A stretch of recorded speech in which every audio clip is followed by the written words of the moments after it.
I'm Amber Tresca, and this is About IBD. It's my mission to educate people living with Crohn's disease or ulcerative colitis about their disease and to bring awareness to the patient journey. Welcome to episode 108. This podcast is part of the American Gastroenterological Association Colitis Conversations program. Living with an inflammatory bowel disease has a significant effect on quality of life. Ulcerative colitis tends to cause diarrhea and bleeding. The diarrhea can lead to all kinds of problems with quality of life, including not being able to take part in activities that aren't near a bathroom. The bleeding can cause anemia, leaving people feeling tired and unable to go about their daily life. Of course, there are also plenty more, including the effects on relationships and mental health. To dig into how the symptoms of ulcerative colitis affect quality of life, I talked to Danielle Gulden, ulcerative colitis patient and ileostomate, and Dr. Nana Bernasko, an IBD nurse practitioner and an assistant professor of medicine in the Division of Gastroenterology and Hepatology at Penn State Health. Dr. Bernasko describes how she approaches patient care to help address quality of life issues that might otherwise get missed. And Danielle tells us how her disease affected her life, including a major change that she made to her car. Our topic today is quality of life associated with ulcerative colitis, including complications and an understanding of the severity of the disease. My guests are Danielle Gulden and Dr. Nana Bernasko. Dr. Bernasko, thank you so much for coming on About IBD. Thank you so much for having me here today. Danielle, this is your second appearance on About IBD, so thank you so much for coming back. I'm super honored. So this is a really broad topic, and I think that every person with ulcerative colitis would define it differently. But Danielle, I want to start with you. What are some of the important things that come to mind when you think about quality of life as it relates to having IBD? I think the most important thing for me is just how much it affects every activity of daily living. It from the moment I open my eyes in the morning to the moment I'm exhausted and go to bed, it's unfortunately a constant presence in my life. And the most impactful things I feel that for me is just about parenting. My daughter's now 17, but I've been ill since I was 17 as well. Mm-hmm. And so, she's only ever known me as having this disease. And I think that's the thing that I'm just most aware of is how it affects parenting, how I can keep my household going while working and doing all of the things in between. So I'm very aware of that. And it's a super, super important thing and a super important topic. Yeah. And it's so funny how you say, you don't just say, oh, I go to bed at night. You're like, I'm exhausted. I go to bed. Like that's an important point is the complete exhaustion that you sometimes live through during the day. Exhaustion, but you can't sleep. So that's a fun twist. Yeah. And then I think a whole other topic is how, and I'm going through this myself, is like being perimenopausal and how that impacts your sleep and impacts your IBD and everything. Maybe you and I will have to jump on another day. Absolutely. So, Dr. Bernasko, I think IBD patients are pretty stoic, if I do say so myself. What are some things that maybe your patients aren't telling you about, but that you wish that they would so that you could help them better take care of themselves? Absolutely. So certain things like how they're dealing with their disease mentally is an important factor for me as well. I would like to know what their day-to-day life is like, having this disease. Are they able to function? Are they able to go to class? Or are they able to take care of their kids? Just how does their life, function with this disease on board? And also sexuality. That's definitely an important part that I like to talk to patients about if they don't bring that up. Mm-hmm. Yeah, that's huge. And I think it often doesn't get brought up, of course. I think also patients might not realize that their team can help them with things beyond prescribing medication. So, Dr. Bernasko, do you have an example or more than one example of a situation where you helped a patient that went beyond just prescribing medication or helping them with those treatments? Yeah, I actually have quite a few of those examples. The one thing that I'm lucky to have in our IBD center here is that we do have a psychiatrist on board and also a nutritionist, and it's not something that's heavily advertised. And Mhm. so when I have patients in my clinic, I will, pry a little bit and say, how are you doing with your nutrition, or how are you mentally coping with all of this? And then I kind of offer those services if they feel like they need them. Other things that we do here as well is that we do have an excellent support team. We have support groups, and we meet every quarter. And these are IBD patients that come together and talk openly about the disease. And sometimes we do have special guest speakers as well. And then they have programs like yoga. And then we'll have a special feature where we'll have somebody come and do meditation with them. And so those little things that we can offer them outside of just prescribing medications, we definitely let them know when they're here. That's fantastic. Wow, that's really taking care of the whole person. Um, Absolutely. that's amazing. I love that. Danielle, how about you? Are there some things that your healthcare team has brought up to you or offered to you that has helped you with your quality of life outside of just prescribing medications? I'm going to go with empathy. I have the Ah. most empathetic team that I'm just so thankful for. Honestly, they've been amazing. My primary care physician does such a good job of. She's kind of the cog in the wheel. Mm-hmm. So she is my communication specialist, and I could not be more thankful for her. She keeps me and connected with all of my specialists. So I have 2 colorectal surgeons, because everyone should have 2, right?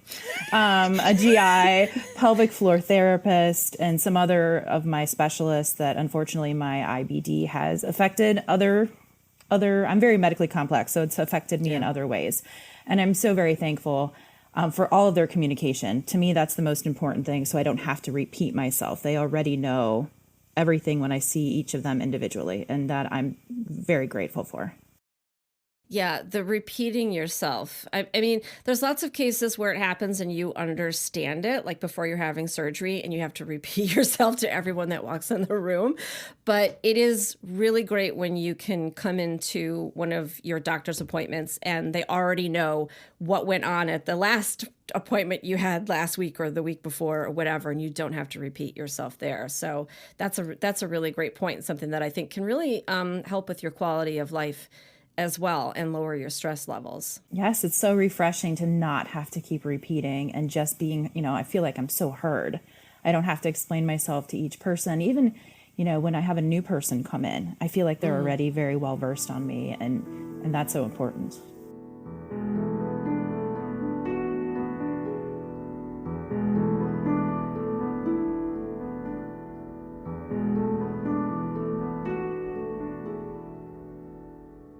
Talking about affecting the whole person, there are some complications that come along with ulcerative colitis. And I think that especially newly diagnosed patients might not know what those complications are. I think there's reasons for that. One of them maybe being that practitioners might not want to sort of overload people with all of the things that could happen. Dr. Bernasko, what are some of the complications that you might see in your ulcerative colitis patients?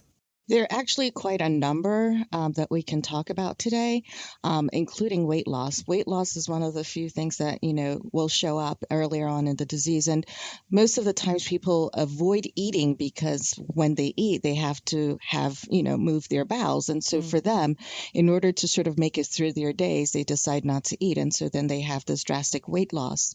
The other thing is that with ulcerative colitis, there's definitely some bleeding involved, rectal bleeding involved. And so these patients will, show up very anemic, and sometimes it happens over time. And so they don't realize how anemic they are until, we look at their blood work and we're like, oh my God, how have you been walking every day and not know that your hemoglobin was this low? How have you been functioning with, such low levels? That's another one. And then also, obviously, the diarrhea, 15, 20 bowel movements a day. Tenesmus, when you kind of have the feeling like you got to go, but then there's nothing that's coming out. And also incontinence. When you don't make it to the bathroom in time, you may have periods of accidents. And so some of those things are very important to talk about as well. And then things that you may not actually even notice is happening, With IBD, a lot of times patients will end up being on steroids multiple times, and that can actually, make their vitamin D deficient and then cause them to have thinning bones, which would be like osteopenia or osteoporosis. And so just outside of the gut, there's so many other things that can take place as well, just, that you may not be aware of as well. Yeah, and something that you're referring to, and a word that I like to use to describe it, is insidious. I like to call ulcerative colitis insidious because these things like anemia sneak up on you. We might normalize a lot of things with ulcerative colitis. So I'm wondering, Dr. Bernasko, what do you tell your patients are the things that if they're seeing this in themselves, that they need to call you right away and they need to be seen? Absolutely. Diarrhea that does not get better over time, and then also profuse bleeding, rectal bleeding. Those are alarming signs that you need to pick up the phone and call us immediately when those things can happen. And then also severe abdominal pain. Some patients do have a level of abdominal pain that they're used to. If it seems like it's completely out of whack, out of hand, this is new, I've never experienced this before, definitely a red flag to call us immediately. It's such a shame to talk about, like, there's a certain amount of pain that some people get used to. That's the way that it happens. And unfortunately, normalizing it, we need to bring these things up when we go in to see our providers that we are experiencing pain. So Danielle, your disease became severe at points in your life.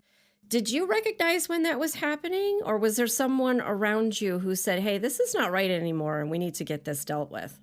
Yeah, I have an interesting story about that. So I was misdiagnosed with having gluten intolerances for 6 years. And yes, so that was a joy. That was a gem to be diagnosed in college and, having to find things when, not all the Whole Foods types places were around yet. No. So for me, I was immediately diagnosed after a colonoscopy with severe ulcerative colitis. There was no ups and downs. It was severe my entire journey, unfortunately. But I will say, Dr. Bernasko, like, you described me to a T with the weight loss. And, my hemoglobin was just bottomed out. And I think it took such a long time to get there that I just became very used to it. And so the same thing when I had my blood work ran, it was like, how are you driving? How are you going to school? How are you working? And I'm like, I don't know. This is all I've ever known, like, what? This is news to me. You mean most people don't feel like this? But for me, it was when it's like I knew I was losing weight because, again, I also did not want to eat because I wanted to get through an entire shift at work without spending 20 minutes in the bathroom with 10-minute increments in between, which is that was awful. But for me, it was when I saw some photos. And I put up some pictures of my now husband, but my boyfriend at the time. And I had them all up and cute. And everyone's like, oh, wow, you lost a lot of weight. And I'm like, oh, this is like not a good way for someone to be like, oh, you've lost a lot of weight. And so then I started hating those photos because I was reminded that it was just, a terrible cycle that I was living through. I would go on steroids and I would gain some weight. And then I would be off the steroids for a little bit, right? Never off, but they took me down and then I would lose a lot of weight. And so there was the up, down. And so I think I noticed it most because, again, this is your daily life. So I didn't notice it until I saw photos, until people were commenting on those photos. And it was just like huge red flags, like, okay, this is not normal. And maybe I need to get in to be seen a little bit more because I was just used to it. It's unfortunate. You just get used to it. You do. And I know that I felt at times like, well, this is just how it is. And there's no way out of it, which is, we don't want people to feel like that. We don't want people to go through that because there are ways out of it. And the experience of losing a lot of weight, I'll never forget the times in my life where people looked at me and said something like, oh, you're so skinny. But it was like, no, like I was emaciated. You know what I mean? Like it was extremely unhealthy and not something that you would want people to envy. But they didn't understand what was going on because IBD is an invisible disease, except for the amount of times that you're running to the bathroom while you're at work. Right. That could have been it. It could have just been my marathon sprints. It wasn't that I was eating. It was because I was exercising on my marathon runs to the bathroom 25 times a day. So it's a new Olympic sport. I would have the gold. I would take home the world championship with my other fellow IBDers. And literally running, and not only that, but like squeezing your glutes. It's an entirely different exercise program. Buns of steel. Buns of steel. Of steel. Amazing. Maybe we should market that. Let's talk afterwards, Danielle. Sounds good. Yeah. It's not a surprise that people with IBD use complementary therapies. They just do. But I think that is sometimes largely in relation to their quality of life. So I'm wondering, Dr. Bernasko, you already talked about some of the things that your clinic offers. What are these tools that you've found that are more helpful for your patients as they're dealing with stress and anxiety in coping with their ulcerative colitis? So for me personally, when I meet a patient, we talk about creating a safe space within our clinic, right? I make it known that you can tell me anything you want to. Like I always say, I cannot help you if I don't know. And so creating that safe space for my patient is key because I want them to be open enough to communicate with me when things don't feel right or sound right. And even just talking to them, I think, is a good way of decreasing their level of stress and anxiety. I always tell them this is a non-judgment zone. Like, I'm not going to judge you for anything you tell me. So be open as much as you can with me. That's number one. And so in creating that open relationship, I find that patients do talk to me a lot about everything, sometimes things that I don't want to know, but that's okay. That is okay. Like, it's fine. I've talked, about mother-in-laws and husbands, and like the whole thing. It becomes like a full therapy session, which is fine. I just want you to unload on me and just having somebody listen to you can just in itself validate how you're feeling. And I think that patients do like that, they feel like somebody is actually hearing them and they're not crazy. I'm going to say that out loud. Yes. So that's one. The other thing that I really try to do for them, or I tell them, is that make time for yourself.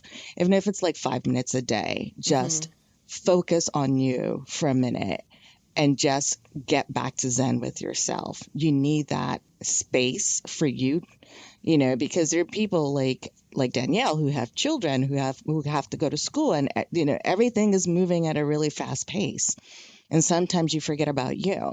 And so recentering and focusing on you for, again, even if it's a few minutes of the day is another key thing that I try to preach. And then support groups. Can't say enough about those. I mean, just having somebody to talk to outside of me, whether it's a friend or a companion or even just going online and talking to people who may have some of the same experiences that you're dealing with.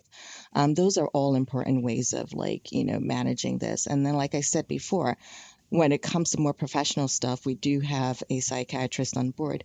And one thing that I do want to throw out there is that sometimes you can actually work through your insurance companies. They do offer some of these programs. You just have to kind of look for them and ask, is there a therapist I can speak to, or is there a psychiatrist that I can make an appointment with?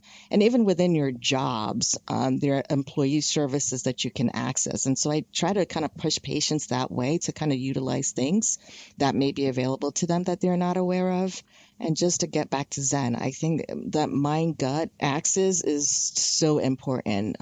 You come into me as a person, not just as a gut that walks through my door. And so it's so important that we have that whole holistic approach when we're trying to talk about healing and getting back into remission.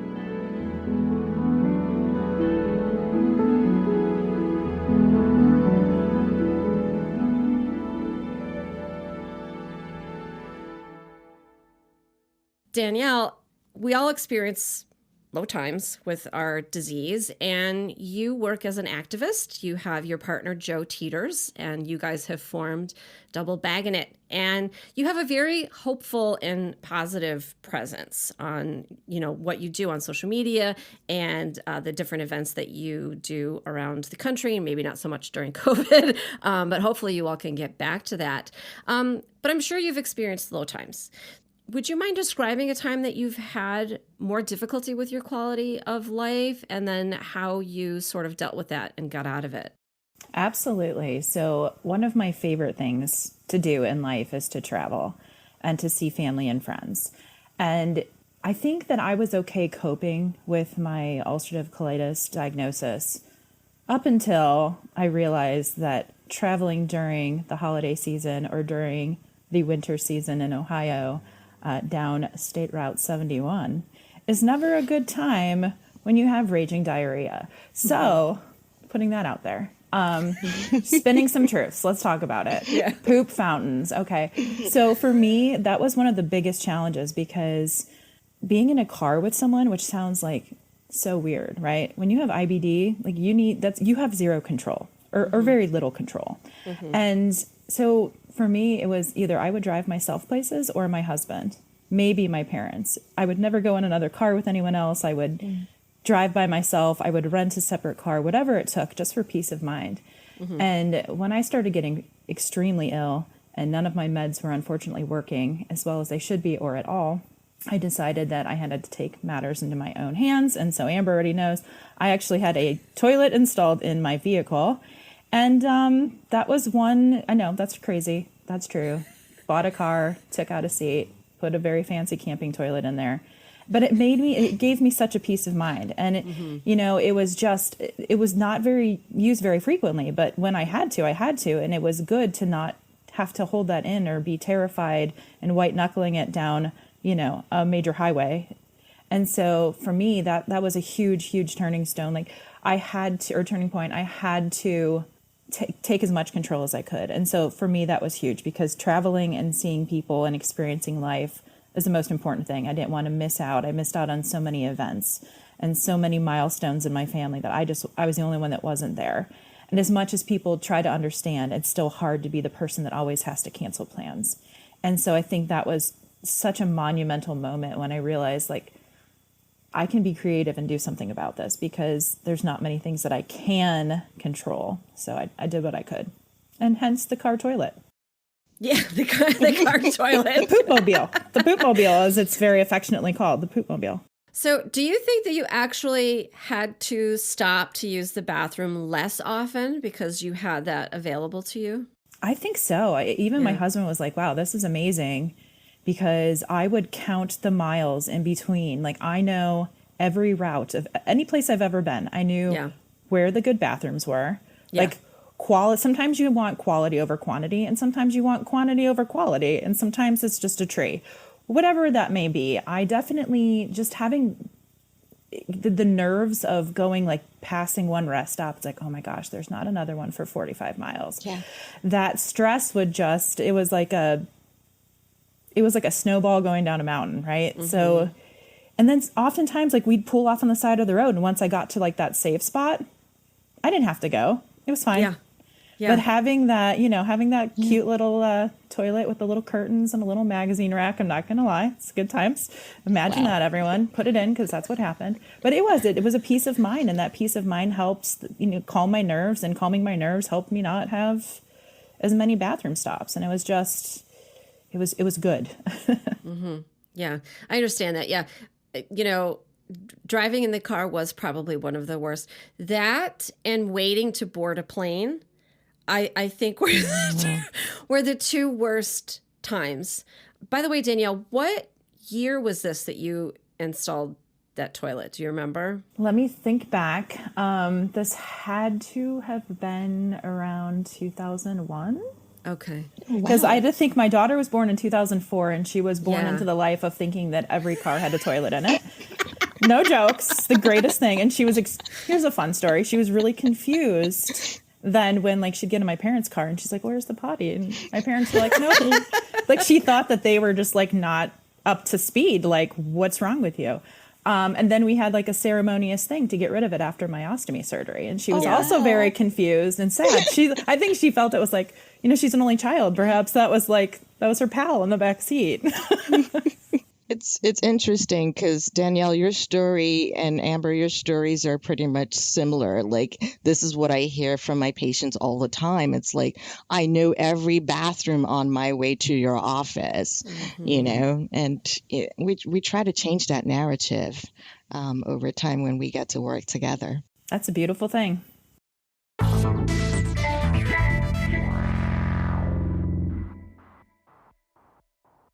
The three of us obviously sitting here, we don't have any problem talking about our bowels. But, it's really difficult. It's not easy. And it's not easy to go into your healthcare provider's office, especially the first time you have to do it, and talk about what's going on and have somebody ask you how many times you go to the bathroom a day and what does it look like and what is the consistency and things like that. But then on top of that, we have topics like sexual and mental health that patients might really have even more trouble discussing with their healthcare providers. So we have to find ways to talk about these things. So I'm wondering, Dr. Bernasko, do you have ways that you help your patients? You create a safe space, but do you have ways that you help your patients to overcome these barriers so that they do tell you about what's going on with some of these trickier topics? Yes, actually. So the other thing that I do is a pregnancy and IBD clinic. And so in order to start having that conversation from, basics, what I ended up doing was like putting up flyers in my waiting room and also in my clinic space. And so while patients were waiting to be roomed or waiting for me to come in, they would see these posters in the room, and that in itself would start that conversation about, hey, I'm thinking of having a family soon, and what do you think we need to do with our IBD? Because it basically says if you're planning on starting your family or continuing your family, bring it up to your provider. And so I put that in there to get people to start talking about that, because it's one thing that sometimes people don't think that we would be interested in, but like I said, for IBD, for you to have a healthy pregnancy, it's important that your IBD is in remission. So sometimes patients forget that we're part of that solution as well. So that was the first thing I did, was to just kind of put that out there to start that conversation. And then again, back to the mental part of it. I'm like, how are you coping with your disease? Is there anything else that I need to know? How's your partner doing? How is your relationship going?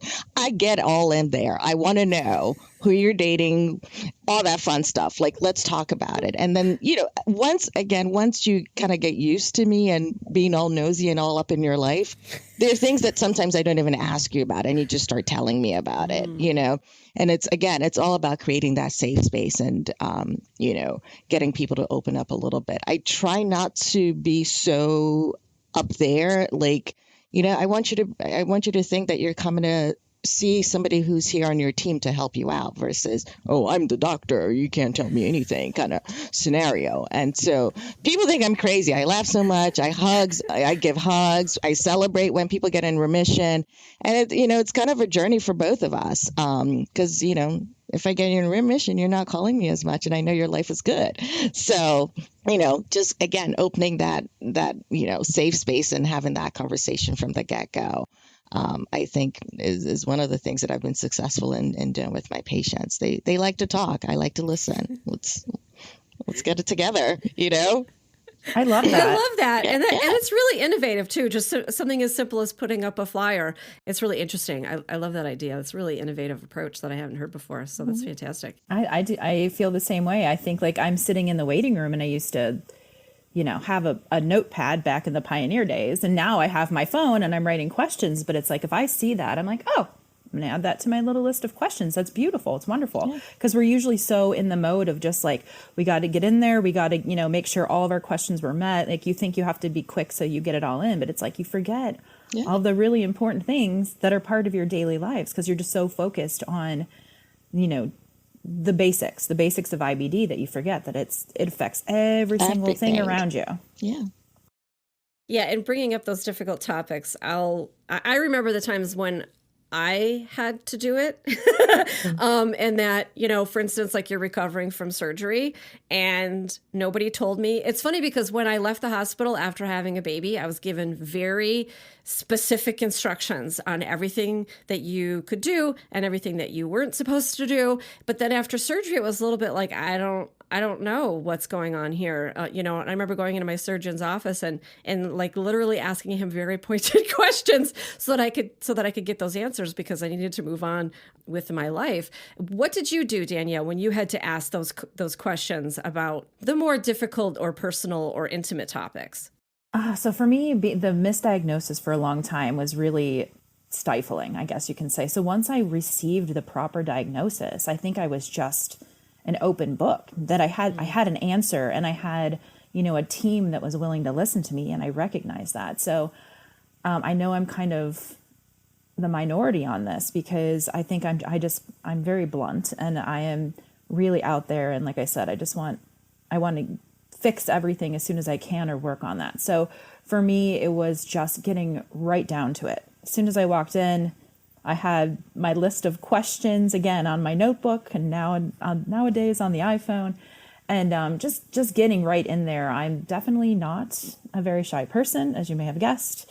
And I always joke that my filter had been taken out a long time ago. So I think that's good for me as a patient to be able to not, beat around the bush and have to have my doctor interpret, well, what are you trying to say to me?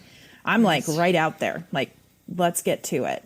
And I mix in a little bit of humor with that. I think that's an open door then, because although these illnesses are not funny, there are many things that years later you find funny, and sometimes you can find funny at that moment. I think that just also helps not only your medical team, but just to bring down that barrier for yourself, take down that wall so that, you can just be open and honest and get right to what you need to be talking about.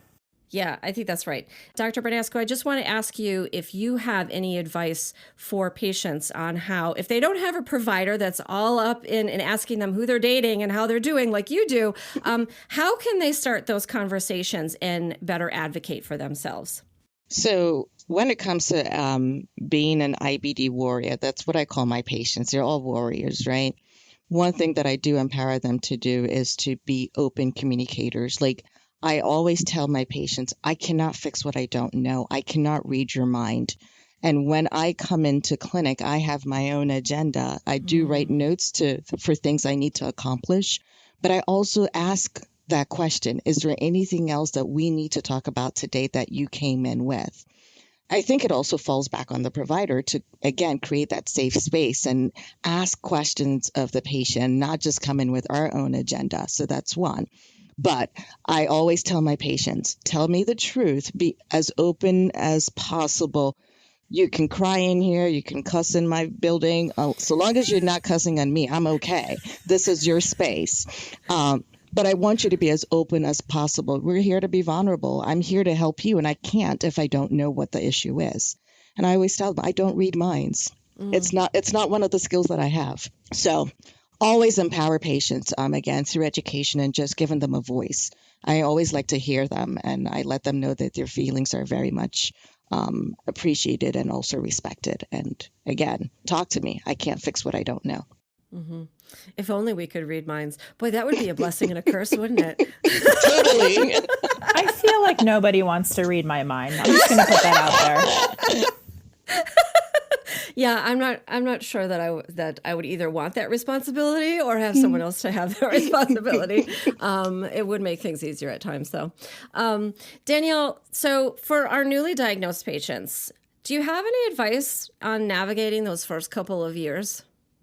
Absolutely. I think I'm a big fan of social media. However, I feel very strongly that we need to educate the newly diagnosed patients, or even those who have been at it for a while and just, get stuck in the situation. Mm-hmm. Don't compare your journey to other people. Ever. IBD is like a fingerprint, right? Mm-hmm. We're all different. We could have similar personalities, but does not mean our diseases are going to be the same. Our journeys are going to be the same. Treatment plans, none of those things. Medications, what works for me may not work for somebody else. And I feel that so many people, like I said, social media is wonderful. Support groups are wonderful. Talking to other people are wonderful. Knowing that you're not alone is wonderful. However, you cannot compare yourself to other people's journeys. It's just unfair for you. And, I think working with your medical team is the most important. You can get all the lifestyle hacks, IBD lifestyle hacks, that kind of stuff, but do not compare your actual medical journey to other people's. I have to echo those same sentiments, Danielle. I always tell my patients, you're very unique. Support groups are great, but don't get your medical advice from those, avenues just because you're different, and how you present and how you respond to medications is completely different. So you just know that you're a unique person and your disease is unique to you. So definitely agree with that.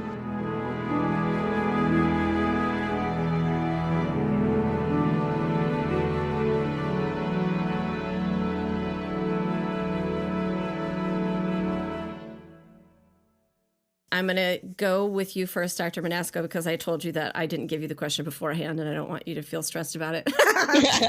Thanks. So I was going through your Instagram account, and I saw that you have something that's called the Wall of Gratitude. Yes. So I would love for you to tell us more about your Wall of Gratitude. Okay.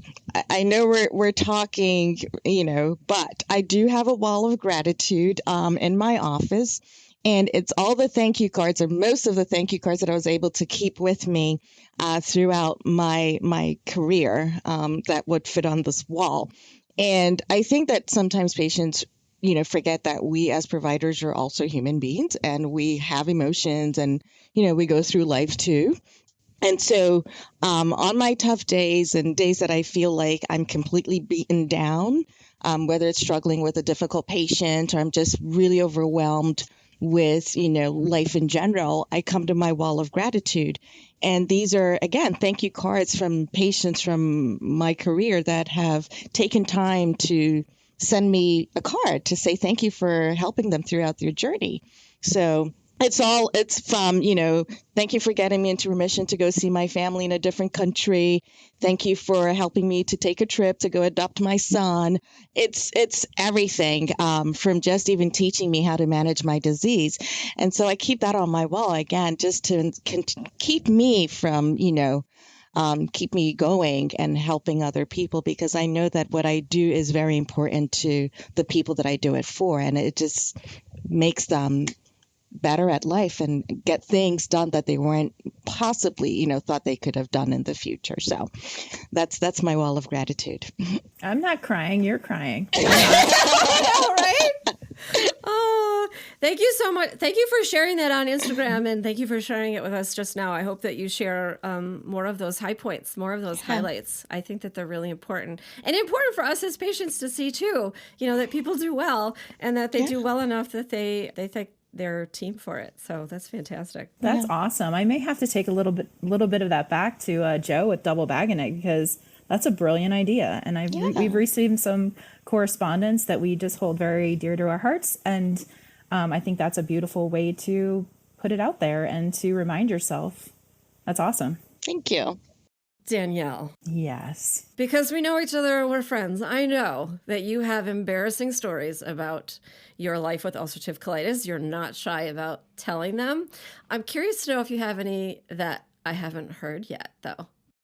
You may have heard this one, but I was reminded of it this morning. So I'm going to tell a little post-ostomy story. So I have an ileostomy. I've had it for 14 years, and it's a wonderful thing. I enjoy my ostomy very much. And I became very complacent. So I went to Starbucks earlier. And this is what reminded me of the story, because it's an integral part of the story.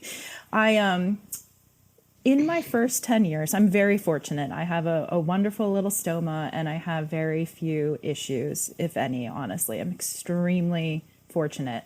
And so one time, you can forget about that. And this event could actually happen with or without a butthole. Let's put that out there. This story could happen to anyone with or without.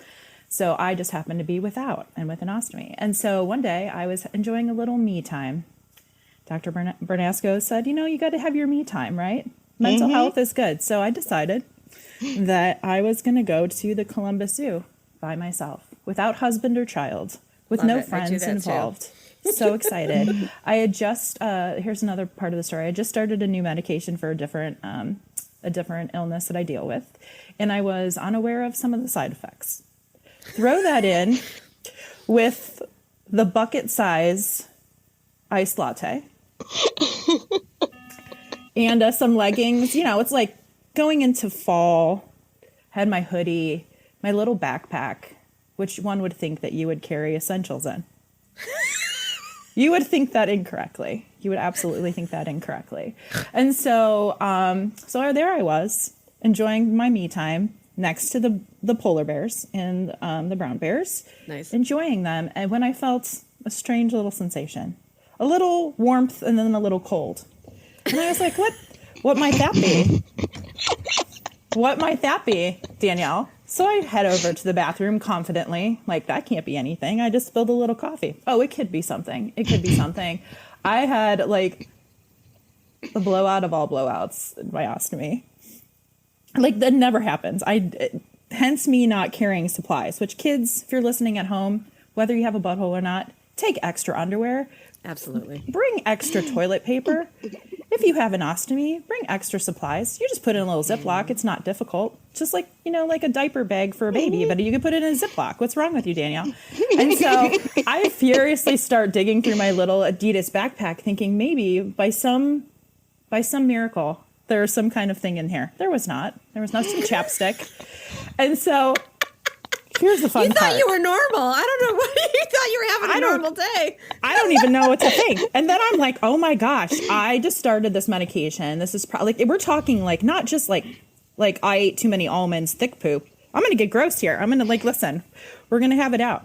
I'm talking poop fountain, a poop fountain. And so I'm like, oh my gosh, this better not be one of those, the newer bathrooms at the zoo. I don't want the forced air hand dryers. I want toilet paper. I want the paper towels. I want all of that. So I thankfully they did have that. I went and grabbed a bunch. I shoved them in where I had to, tied the sweatshirt around my waist. But the best part is I am the furthest point in the zoo from the entrance, the furthest, as far as you can be, because I knew once I got to my car, it was the promised land, right? You just drive your little self home and you're going to be fine.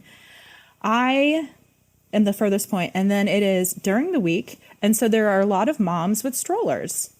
And it was like an old school game, like back in the pioneer days, old school game of Frogger, where you had to get away from all of the small toddlers and children who were stoma height. That's right. They were stoma height, running at me, happy to see the bears.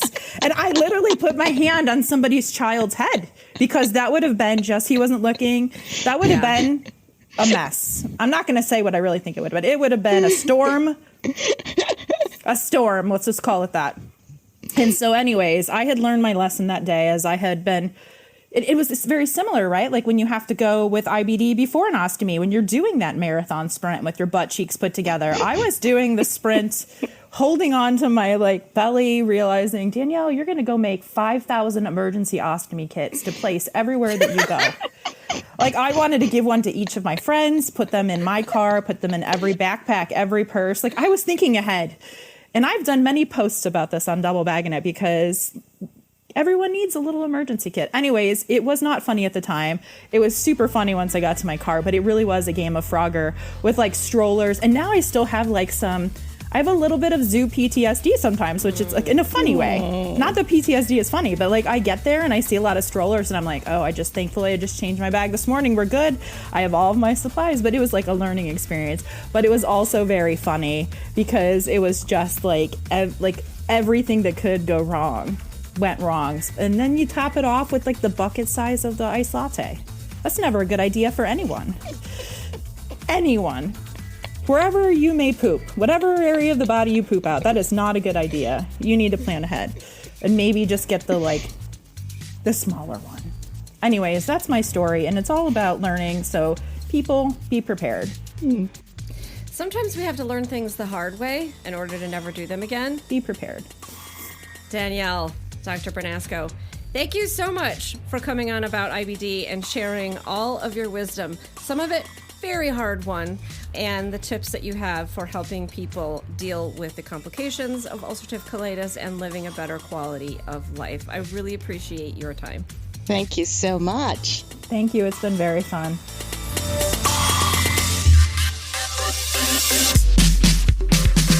Hey, super listener. Thanks to Dr. Nana Bernasko for bringing her knowledge and perspective to this topic, and all she does, not only for her own patients, but for the patient community as a whole by teaching other healthcare professionals. Thank you also to Danielle Gulden for being so transparent about her journey and for always making me laugh. Links to a written transcript, everyone's social media handles, and more information on the topics we discussed is in the show notes and on my episode 108 page on aboutibd.com. You can also follow me across all social media as About IBD. Thanks for listening, and remember, until next time, I want you to know more about IBD. This American Gastroenterological Association Colitis Conversations program was supported by Pfizer Inc. About IBD is a production of Malintel Enterprises. It is written, produced, and directed by me, Amber Tresca. Mix and sound design is by Mac Cooney. Theme music is from Cooney Studio.